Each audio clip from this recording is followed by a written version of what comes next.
चुनावी पारा इन दिनों चरम पर है। इस बीच सभी पार्टियों के प्रत्याशी अपनी पूरी मेहनत करते दिखाई दे रहे हैं। वहीं अंबाला शहर विधानसभा से भाजपा प्रत्याशी असीम गोयल ने कार्यकर्ताओं के साथ मिलकर हवन किया और फिर अपने चुनावी कार्यालय का शुभारंभ किया। इस दौरान असीम गोयल ने बताया कि आज हवन कर चुनावी कार्यालय का शुभारंभ किया है और कल से अपना नामांकन दाखिल करेंगे। इस दौरान मुख्यमंत्री नायब सैनी मौजूद रहेंगे। उन्होंने कहा कि जिस कदर जनता का साथ मिल रहा है उससे ये साफ होता है कि इस बार भी प्रदेश में कमल का फूल खिलना तय है।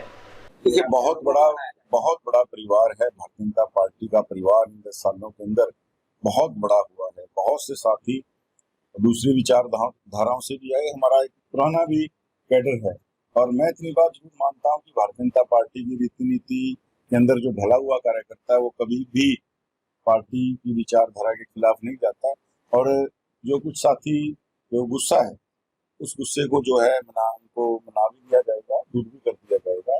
अंततः आप देखिएगा, जैसे मैंने कहा, बड़ा परिवार के अंदर कुछ बातें उठ जरूर सकती हैं, लेकिन उनको जो है शांत भी कर दिया। कांग्रेस ने अपनी पहली लिस्ट जारी कर दी है। इसे लेकर असीम गोयल ने कहा कि सभी पार्टियों ने अपना आंकलन करके अपनी लिस्ट घोषित कर दी है। सभी ने अपनी रणनीति बनाई है और फिर प्रत्याशियों को उतारा है। वहीं दूसरी लिस्ट को लेकर कहा कि इस लिस्ट को देखकर ये साफ लगता है कि कांग्रेस में काफी अंतर्कलह है। उनकी पहली लिस्ट में ये अंतर्कलह साफ दिखा। जिस तरह सिर्फ सिटिंग विधायकों को ही टिकट दी गई और बाकी अभी कोई प्रत्याशी घोषित नहीं किया गया। इसके साथ ही उन्होंने कहा कि टिकट वितरण को लेकर कांग्रेस दबाव में है। वहीं बृजभूषण सिंह ने अपने एक बयान में कहा था कि खिलाड़ियों का आंदोलन कांग्रेस पार्टी की उनके भाजपा और मोदी के खिलाफ साजिश थी, जिसे लेकर मंत्री असीम गोयल ने कहा कि जिस तरह खेल कर आते ही राजनीति पार्टी से ताल्लुकात होना ये संकेत देता है कि ऐसा कुछ हो सकता है। वहीं इन दिनों हिमाचल की आर्थिक स्थिति बिगड़ती जा रही है, जिसे लेकर हिमाचल में भांग की खेती को लीगल करने की बात चल रही है, जिस पर मंत्री असीम गोयल ने कहा कि हिमाचल तो अब खटाखट प्रदेश है। जिस प्रकार से झूठ बोल खटाखट आए उसी तरह फटाफट जाएंगे भी। ये लोग सिर्फ झूठ की राजनीति करते हैं, ये टिकाऊ की राजनीति नहीं करते और ना ही आर्थिक टिकाऊ कर सकते हैं। और तेलंगाना भी इसी राह पर है। ये जनता को भी समझना चाहिए कि राजनीति में झूठ कभी टिकाऊ नहीं रख सकता। इस विधानसभा के अंबाला शहर की विधानसभा के कार्यालय का हवन पूजन करके आज आरंभ किया है और कल हम अपना नॉमिनेशन जो है फाइल करेंगे सभी कार्यकर्ताओं के साथ। माननीय मुख्यमंत्री जी इस अवसर पर अपना प्यार, अपना आशीर्वाद देने के लिए उपस्थित रहेंगे और बड़ा उत्साह इस बार अंबाला शहर भारतीय जनता पार्टी के कार्यकर्ताओं में है। लगातार जिस प्रकार से संपर्क हो रहा है, लगातार जिस प्रकार से वो काम में लगे हैं, निश्चित रूप से तीसरी बार लगातार भारतीय जनता पार्टी के नाते इस बार अंबाला शहर विधानसभा से कमल का खिलना तय है। और जो 10 साल के डबल इंजन की सरकार के अच्छे कार्य हैं, जो नीतियां हैं, चाहे वो किसी भी नाते रही हों, हर वर्ग उनसे कहीं ना कहीं लाभान्वित हुआ है। और अंबाला शहर की स्वाभिमानी जनता का जनार्दन का आशीर्वाद हमें भरपूर स्नेह, भरपूर आशीर्वाद हमें मिल रहा है। हम 100% विजयी होकर 8 अक्टूबर को जब रिजल्ट आएगा, ये अंबाला शहर भारतीय जनता पार्टी की सीट जो है, इसको हम दोबारा परचम फहराकर जो है कमल का फूल खिला।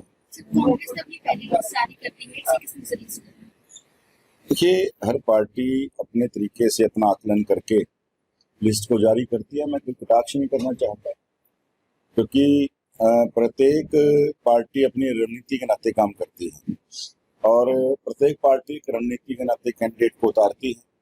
उन्होंने लिस्ट जारी की है, जो भी कैंडिडेट हैं वो मैदान में आएंगे। लेकिन मैं इतनी बात यूँ कहूँगा कि भारतीय जनता पार्टी के कार्यकर्ताओं का, उनका जो विश्वास है, जनता का जो उनके प्रति विश्वास पैदा हुआ है उनकी नीतियों में, हम 100% जो है जीतकर भारतीय जनता पार्टी सरकार बनाएंगे। देखिए, जैसे मैंने कहा कि ऐसे तो कुछ हमारे कैंडिडेट भी डिक्लेयर होने बाकी हैं, कांग्रेस की भी लिस्टें बाकी हैं, लेकिन एक बात उनकी सूची में स्पष्ट रूप से समझ आती है कि अंतर्कलह जो कांग्रेस के अंदर है। पहली सूची के अंदर जिस प्रकार से उन्होंने केवल सिटिंग विधायकों की 2-4 सीटें और डिक्लेयर की हैं, जैसे मैंने कहा उनका इंटरनल मामला, लेकिन अंतर्कलह और दबाव इस सूची के अंदर साफ दिखाई देता है कि कांग्रेस जो है बहुत दबाव के अंदर इस सूची को जो है जारी किया और आगे भी दबाव उनके ऊपर रहने वाला है।